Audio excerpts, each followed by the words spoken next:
উষা দুয়ারে গানিয়া গায় আমরা নিব রাঙা প্রভাত আমরা পিটাবো দিনের রাত মাথা বিন্দু চার নব নবে গাহিয়া গান চারি করে মহা শাসন আমরা জানি নন্দন কাহতে নরেন চালে না জল চন্দ্রে পাঠিয়া গান মিথ্যা তরুণ দুয়ারে দুয়ার জীবনে আহ্বান।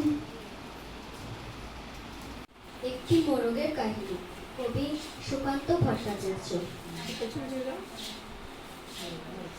একটি মোরগ হঠাৎ আশ্রয় পেয়ে গেল বিরাট প্রাসাদের ছোট্ট এক কোণে।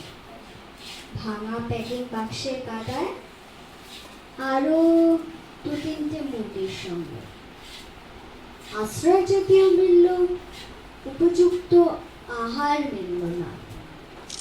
সুতীক্ষ্ণ চিৎকারে প্রতিবাদ জানিয়ে গলা ফাটালো সেই মোরগ ভোর থেকে সন্ধ্যে পর্যন্ত।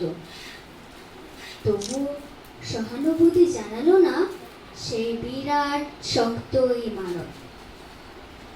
তারপর শুরু হলো তার আস্তা কুড়ে আনাগোনা। আশ্চর্য, সেখানে প্রতিদিন মিলতে লাগলো ফেলে দেওয়া ভাত রুটির চমৎকার প্রচুর খাবার। তারপর এক সময় আস্তা কুড়েও এলো অংশীদার। ময়লা ছেঁড়া ন্যাকড়া পড়া 2-3টে মানুষ।